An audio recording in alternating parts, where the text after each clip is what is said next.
Bienvenidos a Observatorio Cotidiano. Usted habrá visto que el título de este programa es un hashtag que dice "No son tres, somos todos". Nos referimos a los tres jóvenes estudiantes de cine que desaparecieron en el estado de Jalisco y que hasta donde sabemos todo indica fueron asesinados. Volga, ayúdanos a reconstruir los terribles acontecimientos, los terribles hechos, por lo que ahora sabemos, por lo que ha trascendido a la opinión pública. Muy buenos días. Pues es un caso, digamos, que repite, ¿no? Algunos patrones que se han dado en otros casos. Son tres jóvenes que empiezan a salir reportes en redes que no aparecen, los empieza a buscar su familia, sus compañeros, ¿no? Hace aproximadamente un poco más de un mes. Se empiezan, a hacer estas cosas que pasan con todas las desapariciones, fichas de búsqueda, reportes en redes sociales. La comunidad cineasta, digamos, la gente que estudia cine, empiezan a mover el hashtag, primero buscándolos, ¿no? Diciendo que nadie sabe dónde están. Las primeras informaciones indican la posible participación de agentes estatales, ¿no? Algún testigo por ahí refería la posibilidad de que hubiera intervenido algún cuerpo policial, y pasa más o menos un mes sin que se tengan muchos avances, salvo por ahí una detención de una familiar de uno de los muchachos, hasta que, bueno, viene esta rueda de prensa de la semana pasada, que es bien preocupante, ¿no? Donde localizan unos inmuebles, según información de la Fiscalía, localizan inmuebles donde dicen pudieron haber sido asesinados y disueltos en ácido, ¿no? Es una tragedia. Volga nos dice, y creo que hace bien, se dice que sucedió esto. Te pregunto, Roxana, ¿podemos dar, digamos, como información cierta que lo que sucedió fue en efecto que estos tres jóvenes fueron asesinados y disueltos en ácido, o todavía es una información que requeriría una verificación ulterior? Mira, buenos días, hemos siempre, últimamente estado ante este tipo de historias muy complejas por el escenario que es, porque la desaparición en sí es complejo, porque siempre identificar a quienes lo ejecutan, los perpetradores, es difícil, y cuando se tiene una información de pronto tan lineal, ¿no? De una manera tan simplista, siempre es preocupante, ¿no? De por sí, aun cuando las investigaciones sean sólidas y estén muy bien fundamentadas, siempre hay que tener como todos los cabos bien atados para poder decir estamos ciertos de que esto fue lo que sucedió y de que estamos ante algo que nos deja tranquilidad. Y eso es una de las cosas en las que estamos siempre entrampados en este tipo de situaciones de desaparición, en que no tenemos información clara, ¿no? En que no hay una lógica en el proceso de la investigación, en que los resultados no concuerdan con las otras tantas versiones, y de pronto a cualquiera nos deja ante la incertidumbre, ¿no? De no tener, digamos, toda la información completamente cierta. Volga, ¿estarías de acuerdo en eso? Aunque hay, según entiendo, personas que ya han confesado la participación y han narrado la comisión de los hechos. Justo eso es lo que preocupa. No tenemos la información técnica, digamos, lo que tenemos es lo que se dio a conocer en la rueda de prensa, ¿no? Y de lo que se da a conocer de la rueda de prensa nos preocupan cosas que ya han pasado en otros casos, incluido el caso de los 43, ¿no? Una es, asumen que hay muerte, digamos, fallecimiento a partir de datos técnicos que no permitirían probar el fallecimiento. Por ejemplo, señalan manchas hemáticas. Las manchas hemáticas son muestra de que sangraron, no de que murieron, ¿no? Y no hay cuerpos. Dicen que fueron disueltos en ácido, no hay como datos en la conferencia de prensa, insisto. Y dos, el tema que parece todo basarse en confesiones, y eso preocupa. Ok, ¿preocupa por qué? Preocupa. Dilo, Volga. Pues porque tenemos un historial largo y complicado de declaraciones y confesiones obtenidas bajo tortura u otras formas de presión, y porque teniendo tantas herramientas técnicas científicas hoy en día es muy complicado que toda una investigación de tal envergadura se base en testimonios. En testimonios nada más de personas supuestamente acusadas. ¿Algo que quieras decir de esto, Roxana? Sí, el hecho de que siempre se basa en testimoniales es lo que pone en tela de juicio muchos de los resultados. Volga señala algo muy importante. Esto hay que resaltar que esto es a partir de la información que está disponible, ¿no? En medios de prensa, en la conferencia y además de otro tipo de documentaciones. siempre es importante o sería bueno conocer realmente cuáles son todas esas investigaciones que se hicieron, ¿no? El expediente, la documentación, y así poder emitir siempre una opinión un poco más, digamos, mucho más acertada. Pero efectivamente, mientras más se aproxime la investigación y los resultados a evidencias físicas, a evidencias que están sustentadas en procesos de análisis científico, eso va a dejarnos mucha más tranquilidad, ¿no? También, si bien no podemos irnos siempre nada más a las confesiones y a decir cuáles son los testimonios, tampoco podemos descartar que tengan o no tengan, ¿no?, el tema de los análisis. Olga, una cosa que a mí, escuchándolas y escuchando su legítimo y genuino, digamos, reserva sobre la información con la que se cuenta, bueno, además, como dicen ustedes muy bien, es información que proviene de una declaración de prensa en la cual pues también hay una limitación de lo que se puede transmitir en la misma por la naturaleza, digamos, de la actividad. Pero no me imagino una peor versión de la que nos dicen, no me imagino, digamos, una versión, y en ese sentido te pregunto, digamos, ¿cuál podría ser, digamos, una manera distinta de mirar una cuestión en la que nos dicen una narrativa tan tremenda como que fueron secuestrados, fueron asesinados al menos uno de ellos a golpes y después fueron disueltos sus cuerpos en ácido? Eso es lo preocupante, ya no tenemos temor de decir en televisión, en horario familiar, que 3 jóvenes estudiantes estaban en el lugar equivocado y terminaron disueltos en ácido. Pero hay una peor versión, o sea, el problema es que esto daña, digamos, a la sociedad, genera miedo a los estudiantes, a los jóvenes y a todas las familias de personas desaparecidas, les genera un horror ver estas cosas, y además tiene como una, lo hemos visto en otros casos, una intención de decir, ya están muertos, ya váyanse a su casa, ya se acabó, ¿no? Eso es lo preocupante. Tiene que seguir las investigaciones. Hay una paradoja aquí, ¿no? Siempre queremos saber sobre los casos, pero entonces sabemos sobre los casos y nos quejamos sobre lo que sabemos de los casos, ¿no? Exacto. Hay y entiendo que en los casos de desaparición es un patrón común en todas las sociedades, no solo en México, pero... Hay una paradoja, el problema es que, bueno, sí queremos saber, pero también han pasado tantas cosas en varios lugares, incluido Jalisco, donde ya a muchas familias las han mandado con féretros, con cenizas, decir aquí está identificado, cuando sabemos que es muy difícil identificar cenizas, y los han mandado a casa. Y así en muchos estados se ha replicado este horror de decir, no hay cuerpo, llévate lo que el estado te dice que es, créele y vete a casa a cerrar tu duelo, ¿no? Roxana. Ese es un tema muy importante. Cuando estamos ante la falta de verdad, estamos, por supuesto, dudando de todo. Y el hecho de no saber en dónde estás parado, de no saber cuál es el motivo por el cual ellos fueron atacados, ¿no? ¿Por qué llegaron hasta estas condiciones?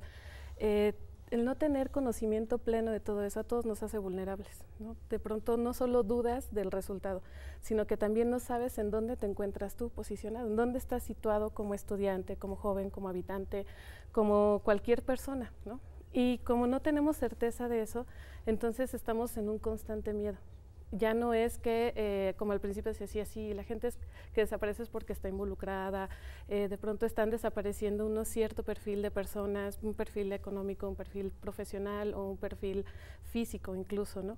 Ahora ya todos somos vulnerables y eso es lo importante de tener conocimiento pleno de qué es lo que sucede, independientemente de que si el resultado puede ser mejor o peor, ¿no? O sea, el resultado siempre va a ser terrible, la verdad siempre va a ser terrible, pero conocerla nos permite situarnos en qué realidad estamos, ¿no? ¿Quiénes somos los personajes más vulnerables? O si los somos todos, ¿cómo nos vamos a prevenir? ¿Cómo nos vamos a cuidar unos a otros? Una gran dificultad, escuchando lo que dice Roxana, Volga, es cómo justipreciar estos hechos, porque en sí mismo 3 personas que padecieron lo que se nos dice que padecieron es un drama humano indecible para ellos y para sus familias y para sus seres queridos.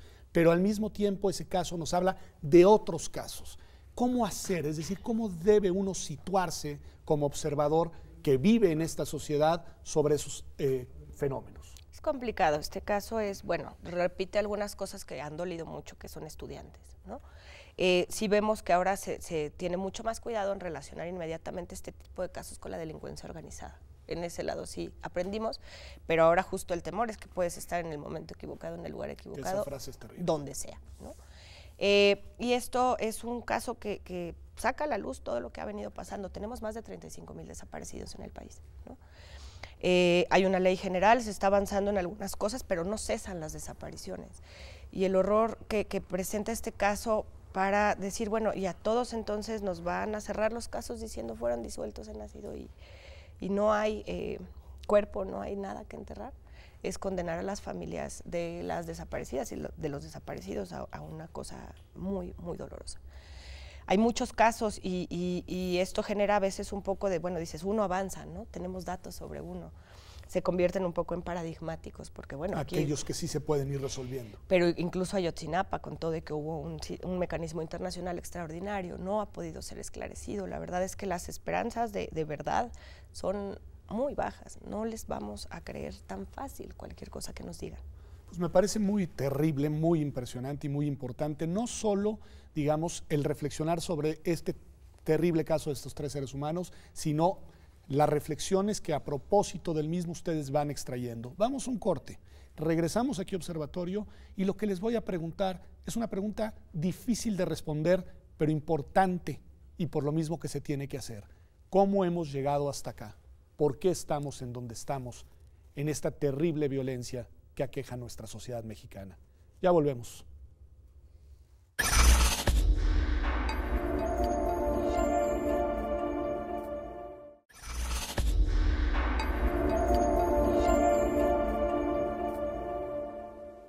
Ya estamos aquí en Observatorio Cotidiano, de vuelta para hablar de este terrible caso de los 3 estudiantes de cine en el estado de Jalisco, que según información oficial fueron asesinados y sus cuerpos disueltos en ácido. Pero para que esto suceda en una sociedad y para que suceda no como un evento aislado, sino como un evento que probablemente se replique en una multiplicidad de situaciones en el que cuando menos lo que sabemos es que hay más de 35,000 personas desaparecidas, algo debe de estar pasando en la sociedad, Roxana. Eso es definitivo. Nos hemos puesto mucho a pensar entre distintas disciplinas, ¿no? Quizás la sociología, la antropología, cómo es que muchos periodos de la historia han sido tan violentos en el mundo y ahora este podría ser uno más. Sin embargo, no es así. Este podría ser como el peor de todos y además nos toca vivirlo. Definitivamente estamos ante una violencia sistémica, ¿no? En donde todos los factores se van sumando para que vayamos haciendo un ejercicio de la violencia cada vez más destructivo, ¿no? Con una intención de verdad de aniquilar al otro, y esa es una de las formas en las que opera la desaparición. No es solamente el desaparecer o el quitar a alguien del camino que te estorba en ese momento, sino es desaparecerlo en todos los sentidos, en el social, en el humano, en el ideológico. Es dejar a la gente ante una incertidumbre constante y no sabes además cuándo se va a detener. En México tenemos cerca de 30,000 casos de personas desaparecidas, más seguramente, pero venimos viviéndolo desde hace 40 años en México y nos van preocupando todos los casos que siguen sucediendo, pero también no nos hemos puesto a reflexionar que si no hacemos esto parte de nuestra vida cotidiana, lo vamos a dejar en el olvido y entonces lo vamos a continuar repitiendo. Ese punto me parece importantísimo, porque primero nos decían con razón ambas que este tipo de eventos generan miedo, generan incertidumbre, inseguridad y un sentimiento de vulnerabilidad en las personas. Pero también a veces las sociedades reaccionan banalizando el mal, Volga, generando anticuerpos, y esos anticuerpos son los que conducen por la senda del no mirar y por la senda del pretender olvidar. ¿Cómo estamos nosotros en esa situación en México? La violencia está normalizada, ¿no? Ya no nos es raro ver fichas, ya la 5ª ficha de desaparición que ves en el Facebook, no puede, ya no pones atención, ¿no? Los cuerpos hallados en vía pública, feminicidios, ya estamos como vacunados contra eso. Ya lo incorporamos en nuestra cotidianidad. De repente estos casos los que nos hacen decir, ay, ¿no? O sea, regresar a decir esto no es normal. Hay todo un tema de impunidad también tremendo, no tiene costo asesinar, no tiene costo desaparecer, ¿no? La desaparición creo yo que es como la cúspide de una crisis muy dura del Estado en México, porque vamos acumulando casos, mucho tiempo se negó el problema, porque las políticas de negación no hacen más que esto. Llegamos a un punto donde ya no podemos procesar todos los cuerpos que hay, ya no podemos buscar a todos porque se nos acumuló un número que ya no es posible trabajar para ninguna procuraduría, ¿no? La impunidad tampoco ayuda y el mensaje hacia la sociedad es ese, no tiene costo, ¿no? No tiene costo alguno. El caso y muchos otros casos te dicen, bueno, esta cosa tan terrible, por una célula que parece tan sofisticada del crimen organizado y nadie la detectó antes. Nadie detectó que quizás en la región habían pasado lo mismo, porque una célula tan sofisticada no surge de un día para otro. Y todo esto no tiene costo. Ese lado de la impunidad me parece que es un factor que explica en buena medida, pero también hay el otro actor que es el perpetrador de estos crímenes terribles. Este perpetrador, ¿qué podemos decir así en general? Porque algo también nos dice la manera, las formas que ha adquirido la violencia que se comete en el país, Roxana. Siempre pensamos cuando vemos un caso así en que hablamos de formas del tratamiento, ¿no? de una persona, cuando es demasiado extrema, en que qué puede estar pensando quien lo ejecuta. Difícilmente vamos a poder entrar en esa cabeza, en esa psique y entender qué es lo que sucede. Yo creo que es una pérdida completa de la empatía, ¿no? Sumado a todo ese contexto en el que estamos viviendo. Es decir, lo que menciona Volga, no me va a pasar nada, ¿no? Realmente estoy protegido y nadie me lo va a cobrar. Lo tengo que hacer porque no hay otra oportunidad. Hay gente que así aprendió a vivir. O sea, ubiquémonos también en que ahora muchos jóvenes son los que están trabajando en estas células del crimen organizado, pero son jóvenes que vienen de familias desintegradas a partir de una violencia que empezó hace cuya vida 10 ha sido años, violencia, ¿no? todo Entonces, el tiempo. todo el tiempo vivieron, ¿no? Nacieron o crecieron con toda esta imagen de que el poder está en ese ejercicio de la violencia. Y para nosotros que no hemos crecido, la mayoría de la gente o quienes hemos tenido la fortuna de no crecer en un círculo así, nos parece realmente aberrante y no lo comprendemos, pero para ellos no. Es una generación también que está viviendo con una falta de oportunidades terrible, ¿no? Y no pensemos, yo diría, tanto en el perpetrador en sí, en la persona que lo ejecuta, sino en todo ese sistema que está alrededor de él, ¿no? ¿Quiénes son también los que lo permiten, los que lo incentivan, ¿no? Al final de cuentas, ellos son ejecutores de una pequeña acción, la más terrible quizá, o la que vemos y la que nos horroriza, pero todo el aparato que está por encima de eso, ese es todavía más terrible, ¿no? Ese es todavía más mezquino. Cuesta mucho trabajo, cuando uno piensa en esto y en estos eventos, explicarle a la gente por qué incluso en estos casos debemos de problematizar lo que nos sucede desde la perspectiva de los derechos humanos de todas y de todos. ¿Qué decir de eso, Volga? Porque cuando uno utiliza ese concepto en un caso como estos, a veces lo que genera son reacciones de rechazo por parte de tu receptor, de tu escucha. Hay que tener una visión más amplia sobre lo que está pasando. Los perpetradores no son seres sanguinarios, así nada más de la noche a la mañana. Hay todo un aparato que ha generado esto. Hablar de derechos humanos, creo que lo primero es pensar que todos y todas somos vulnerables. Ahí vamos a entender lo que esperaríamos del Estado cuando pasa una cosa de estas. Pensemos que mañana es uno de nosotros, ¿no? Entonces, ¿qué queremos? Búsqueda, queremos investigación eficaz, queremos que no se torture a los posibles perpetradores para que haya un juicio justo, ¿no? Que permite llegar a determinado grado de verdad. Es un tema de derechos humanos porque afecta a una cantidad importante de personas, pero además afecta a una cantidad de derechos tremenda. Son miles las familias que están desesperadas porque la desaparición lo que genera es un limbo, ¿no? No sabes dónde está, no acaba de cerrar un ciclo. Uno piensa en la persona desaparecida, pero también el dolor que irradia a su entorno social. Todo el entorno queda afectado. Estamos perdiendo gente en trabajos, en escuelas, en comunidades, en familias. Eso nos habla de una sociedad que se va descomponiendo en su tejido, Roxana. Es decir, esto tiene una trascendencia más allá del momento inmediato y más allá del terrible costo de vidas, porque en esto no hay que minimizar un solo caso. Pero dicho eso, pensando en la magnitud social, tiene un costo para el tipo de sociedad que estamos construyendo. Es definitivo. Estamos ante la vulnerabilidad, ¿no? Ante el miedo. Siempre salimos pensando en que, bueno, ya yo podría estar dentro de ese perfil porque todos somos vulnerables, pero al mismo tiempo vivir en una desconfianza que nos hace perder la solidaridad con los demás, ¿no? Ya no sabes en quién vas a confiar, ya no puedes confiar en nadie, ni en las autoridades, ni en tu entorno inmediato, te haces desconfiable, también desconfías de tu entorno familiar, de tus amigos. Entonces todo eso nos va generando una falta de solidaridad, ¿no? Pierde esa cohesión la sociedad en la que vivimos.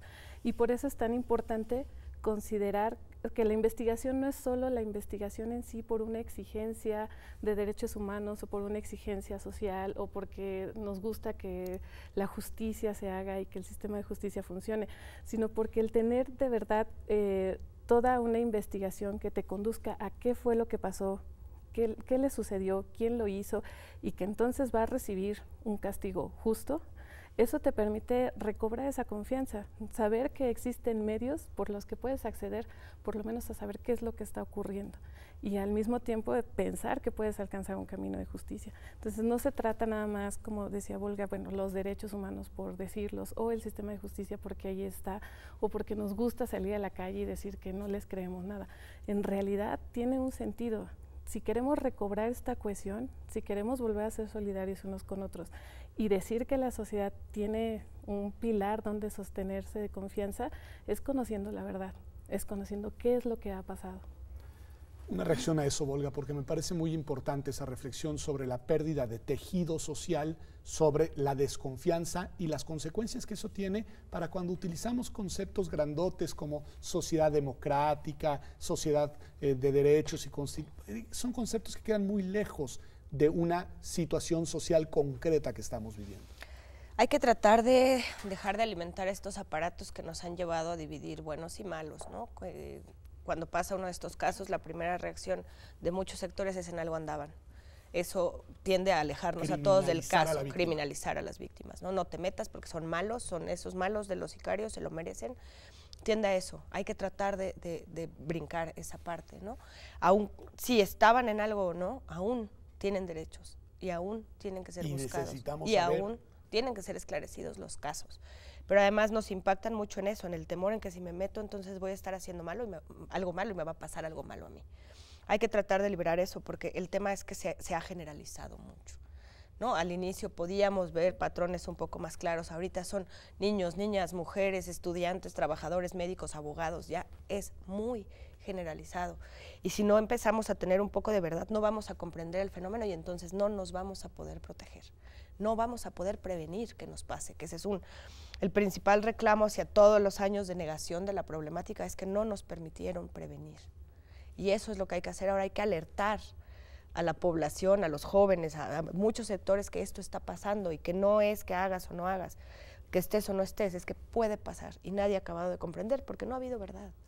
Y pareciera que no hay, con esto voy a concluir el programa, una concepción plena por parte de las autoridades de lo que se está jugando y de lo que está sucediendo, o al menos no hay voluntad de hacer un reconocimiento de la magnitud del problema.